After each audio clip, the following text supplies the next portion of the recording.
ma'am खुलम जरे दम बिरी बस इम्पैक्ट न्यूज़ की मनम हुन्ना की थरमदा खेत्रमयम प्रेमचाना मैम मुतराम नोक्सरे मे अहम दगी थोखी बैरांग नंबर मोरकांड मणिपुरदा तंदुल तारा फिबमदा था तरुक लाखलम मतुंगदा खोगी लेंगाक अमदि मियामना तम तमना होनामिनदुना इरांग सि लक्षण बखर ngамले नोंमै फावबदि कामद्रे हाइबगी तांजादा लेरु मतुंगदा हौखिबा खोगी नुमित खरनी असिदा मरुना मोरेद एसडीपीओ नोंमैना कापतुना हारखिबा मदुगी मतुंगदा खोगी महिरो अनि अमम मांगखिबा मफम खंगदना अदुगा मसिगी मखा तारकपोइना नसी असि तोवान तोवान मफमदा खोगी नोंमै कापनाबगी थौदोक या थोलकपा हारिबा थौदोकसिंग असिगी मनुंगदा मरुना पल्लबदा खोगी कांगचुप सिंखोंग अदुगा बिष्णुपुर डिस्ट्रिक्ट की इरेंबन अदुगा इम्फाल ईस्ट की मफौ दाम हारिबा मफमसिंग असि नोंमै कापनाबदा असोपन कयाम नंखिबगी पाव मियामना ताबिख्रे अदुबो नोंमै कापनाबगी नोंमै कापगी चांग हेंकलक हाइबा तारे हौखिबा नुमित खरनी असिदा अदुगा तंबुलता फिबमदा तम तमना हंजल्ले हाइना लौनरंबा अदुगी ओना तैनाबदा मो खंगहौदुना सिगुम थौदोक कयाम लाक्लिबा सि कोइना करमना येंबा यारिबगे अदुगा मरोयना नोंमै कापनारिबा सि कोइगी नोंमै कापगी थौदोक असि खुलाई पाइबा मसेन नोंमै कापनाबा अमरमदना अमु खुलाई पाइदबा मिचम मियामदा किहन खंगनबा युमदा नोंमै कापसनबा बोम थमजनबना चिंबा तोवान तोवानबा थोंग क्याम थरकपा अदुना मणिपुर की अपुंबगी सक्तम काइबा यारोय अदुगा सेपरेट एडमिनिस्ट्रेशन तानबा यारोय हाइबगी मायोक्ता लैबा कांगबु अमा हारिबा डिमांड असि तानबा कांगबु अमा अदुबु हारिबसिंग असिगी मरकता अमगा खोगी माना पांबा डिमांड मधुगी दमकता डिफेंड तौनबा तारगसु मिशन दमु नोंमै कापसलिबा बोम थमजलिबा अकितुजुं पिरिबा सिना करिगिनो हाइबना चिंबा वहंग कयामा मियाम हंगरपगबन नंगसि खोइना थमजलिबा टॉपिक असि राइजिंग इंसिडेंट्स ऑफ फायरिंग हाइबरियम मसिगी मतंगनि हाइबरियम मसिगी मतंगदा मनुम हुना खरनाबा ngasi इम्पैक्ट न्यूज़ की स्टूडियो रिलेशन बिरिबासी यान हानबदा आइगी हेक येथमदा फंबिरिबासी Khaidem Mani former acting chairperson human right commission Manipur अहम रोजाबतरा नोक्सरी अदुगा मथंग लेंसिन बिरिबसना मणिपुर यूनिवर्सिटी की इकोनॉमिक्स डिपार्टमेंट की प्रोफेसर बिरिबा डॉक्टर चिमेन मैस्नामनी ओजाबतरा नोक्सरी अदुगा ये थंग लेंसिन बिरिबसना इम्फाल टाइम्स पाउची की एडिटर बिरिबा ओजारिंकु खुमुकचन ओजाबतरा नोक्सरी आई हां बफम सी ओजामनी दम लाक्सरगे तसेंगना लान तौनबा हाइबदुना अमनिको भारत सरकार की मथकता अखोय तोखाइना निंगतम पिउ हाइदना मरुइना मणिपुर की मेते चिलनोक्सिंग हेक्टारे वैली बेस लाल होरी आइना यादव संस्थाने नल औनरी सेंग क्लार्क लेगरे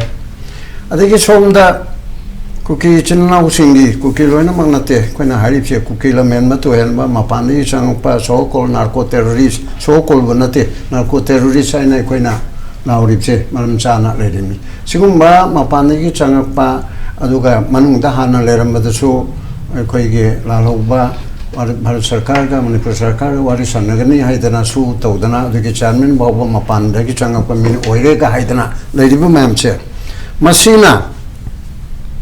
मरोइना तौरिबसी मैते हातलगा तौबा अदे क्वेश्चन दी मैं सेपरेट एडमिनिस्ट्रेशन है सेपरेट एडमिनिस्ट्रेशन नि मैते न पीबदि ngамदेना यासु यारोइना मणिपुर गवर्नमेंट सु ngамदेना मोइना तौयदे गवर्नमेंट ऑफ इंडिया द तौगदम नत्रो गवर्नमेंट ऑफ इंडिया दी मोई सेपरेट एडमिनिस्ट्रेशन तानबेगी नि मोइना होरिबसे हाइदना अमित शाह ना नरेंद्र मोदी ना लौद्रियाबा ममंगे होगिबा पार्लियामेंट दा अमित शाह ना मचे मेतेन एसटी तानबदेगी हाई कोर्ट तगी अदुदुदु मा हाइदु लाना बो हाइबो रसुको अदु हाइना हायाबा अदुदिगी साउदना तौबनी हायदन अदुदिगी साउरगा सेपरेट टू करमाइ लाकदैनोबा अदु सेपरेट अना लाइबसिदी तंग तरा निथोइदा ऑफिशियल ओइना एमएलए तरा बीजेपी की तरेट मसे कोनी याम तोइने पल्लिबिसे याम चाव रेस्पोंसिबल ने बमय तरा सी मनुंग बीजेपी की तरे including 2 minister they are very much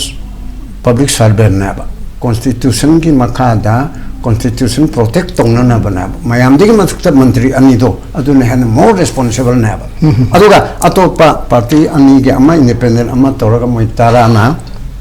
Manipur government haiba ta dam kai torakpa ekhoi separate administration togani an da de ekhoi ki dana ga nongme chindo na haida ya de gi tobra ne khalami hoje ko chalaga tha taruk se bawda me train thoi gi matung da amuk me trang ma do oram ye memorandum mama amisha de pire adiga agasta tuk to oram ye demand letter ma tore dana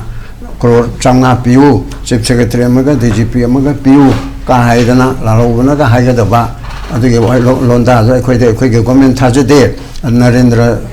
kanona ekhoi ge Modi ji na ekhoi crore changna tang bibi yu ga na haiba la khare karfu heta to sim karfu to de andolon to bunong nai bene mi sibu khang de bra khang de ne karfu to de mai tha ba nongai re anti social oi ba thawuk to ba nongai re achum ba pa ma sing su tong ni ma to ya re am to ya re ba ju nai ten da khang der bo ju nai ten do yam na ko karfu kan ga ma tam ne ba assembly to ga rin ne ba aduna akhoi ge de lo no le kar ke to ba na ha chhatra khara lang do re chhatra ani mang re adu boi di ai na ma am te adu ri karfu to se lo haiba do mi ge pol lom na sarkar si chat le ba aduna khara ning thi jana mit mai pang na sarkar na ma ge thing teng ma ma lai pham thoi adu lai to ja la khang de lam ra ko chu sagal lo ting teng thamu akhang a hi mayam di ge mor lo ne ne ru ba da ne ne bam khang ta bi chang ma yokshan gre ba ko gi khwai de ge hena confuse pa makhal gi adu makhal gi thak tu yokshan gre jik akhang ai kai je kara wai da le ba akhang mano ai beno thi da ju jik war ni ting tang du tang ani si yam na sang na de ge idea dum hai je ani si punna thabak to mi na ba changin du na du gi adum to wa ting na ting ge dum to wa ani si divorce to ra ga dum lai ba ko sigi awa ba si ha na de ge dum khoi si loiner ga la ba ada thoi ba thau do wa thok mayam sigi mar state da ai ngon da yam me na concern oi be di concern oi jeri se kai noi da masai gi sen thung gi film ji yam ka hen na koi film ji sokchal ko matam si da thok si thok pani na sigi thok si ga loina na khoina masai gi naina ba de yaw ba ngam dre maram di hauji ji thoi ba pochina hen maru oi be ni na akoina madom di lamjal lu ba ngam dre ado film di yam na lu sele samna akoi gi magi hemoglobin ji 5 ta lera ba 6 ta lera ba amada akoi gi sagi manasu EP ba gi darkar adum lei ba adu ni sagi akoi gi ji hainari ba langjal mega adu tor mega tonari ba myam ji masagi hemoglobin ji 5 ta 6 ta lera ba han enemic oi ba mathuk da hen enemic ocean gi na I watna masa ba lep ngam da gi thak am la ba adu gi matam si da akoi gi maram ama natraga amada maram cha bo oi be natraga cha da bo su oi be ai ko madudi da akoi gi adu gi chang ama hojik si leirabani ano ai no ji hajari basi akoi state ki lengak masam ta su magi sentum ji agma phangna sok pasi akoi wari oni ti sa ba ngamdre mandi issue si atopna dominate tawrga dum chapani adu dominate si tawrga chapri adum chana na basu masi thoina akoi gi magi adum chathara ra hai gi pot amasu dum leire haidi masi wari ji sana raktana ba na adubu masi da khoina wari ba myam si akoina kitang matam amada film par akanda madugi compensate torokpa madugi film ji phagalan ro khorna pagi awat apa myam dudi soina menkalakani haibagi film du madu aduma su udra su udra adu sune akoi ja wari ana aroi bidadi akoi ja anga phana kham thena wahora kanda akoi masin ji amaga koi onsan rakpa matam da masai lamna akanda masai anoi bana mayang kang bayeng pada masai pakhatna masai turenda akoi samudra da akoi hi dagi chong dagi do adu gi thak am yo pagi film lakani ba se film jam so ai madu ai kanoina figure oina parmatam yam sangani na khalle ai ni exam matam dadi akoi gi magi macroeconomic ki magi parameters myam fiscal ki parameters myam ji matam da budget ki adagi manipuri output ki income ki hosglai ba myam gi masagi awana gi adagi masi tonari ba sen adagi lengak masamukta toli ba sen pham punamak si yang kada akoi si kram ba matam da masi amuk akoi haigalak pangam doino hai bisi yamna tamna lei kre ba ko ai di myam ji kam theng wan ada hojik se festive ki season wakal nungai ba nungai ri manung stay da pothok england ba chathok england ba income khardor su tan hona na bagi porkar du yo hona na bagi porkar du season na bagi adu ki tanjam oi bisi su pumang mang hojite pumang mang ina cha ngarang nahan si khoi gi Mizoram की chief minister Joram थांगाना NDTV दा पीबा interview अमदा माना हाय कोई की कनो की मणिपुर की issue सी कोई सी नाथाइबा पॉलिटिकल पार्टी विधि मिजो पीपल ने यार है बम हाय अदुगा अमरा माना हाय कोई की मंगलांदी मिजो नेशनल मिजो माना आमन नेशन है वाइसन बने सॉरी मिजो स्टेट में इंडिया की मनुदा आम मुक्सु म्यांमार की साइड अदगी कनो की साइड हाइपेट पलंगुम तौरगा सॉरी है कनो की इंडिया की मनुदा सेपरेट ग्रेटर मिजोराम की वाफम भोक्ता मान इंस्टिगेट तौरगा हाइरपने हाइबगी अदुगी ऑन रिकॉर्ड नि NDTV दा लेबने यूट्यूब पे चंगा सुम येंग फंगनी हानिगे वाफम दी अखोई स्टेट सिगी MLA तरा BJP की तरेट अदुगा मोइदा सपोर्ट तौबा अहुम अमा अदुना मसिदा सेपरेट एडमिनिस्ट्रेशन तानबगी वाफम दुदी होय इलेक्शन हाइबसी द वोट कारिबसिंगसी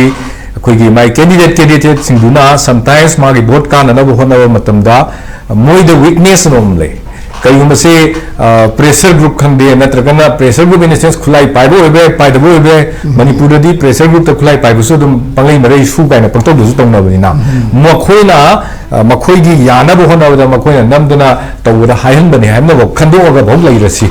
अदुबो क लैसी तौबदबु हुजिक्ति मदुगी माइवंदु ओल ए हैबसु यावनरी को अदु ओनर ओलक तो मखोइ स्टेट सिगी ने ना खल्लकाना मदा एरिया दु करी तौबो यावगे हैबदुदी अदायदा यामसु खनबिगरे खनजु खनरे हाइनिगे पोपति नसाइगी मिजोराम अखोइगी सु स्टेट मनुंग नतबा अतोप मपान की स्टेट की चीफ मिनिस्टर अमना मणिपुर थोइबे इरांगसी अखोइ ग्रेटर मिजोराम की मंगलान मंगेना कोइ सेंगनबा तौबे याबा तौगनी ना माना फोंगुइबो फमसे मसी अखोइगी स्टेट की अखोइगी इंटरनल कइनो सिदा याम चाउना मसी खुद थिंजलपनेबा मजिदा सेंट्रल गवर्नमेंट नत्रगना अखोइगी अखोइदी डबल इंजिन जाने अखोइदी BJP गवर्नमेंट लेने अखोइगी स्टेट की BJP की कइनो सिना मदुगी मायक्ता मदु मान हारिदु मणिपुर से हानदगी था तरुक हेन इरांग से लेबिसिदा नमधनबा हैना होनरगा लेरिंगसिदा अमुगेना था हजिलगा अमुगेना कंगलनबगी होनबगी अदुगी ममताय मागी मथक्ता केदुगी लोकट पे लीगल प्रोविजन दे लेतागदे इंटरस्टेट रिलेशनशिप सु लेदीदनको मसिदी सेंटर न दिल तबदम सेंटर न मदु लोकट पियु हायना केदुगी मखोना केनो थाद्रिनो हाबदो अदुसु याम चावबा अखोगी वाफम अमने अदुना ताइबसि करिनो ngasa haibi kibudo election ngai ribzala haibudo BJP ni election ngai ribzala haibisi chu no one factor amane ba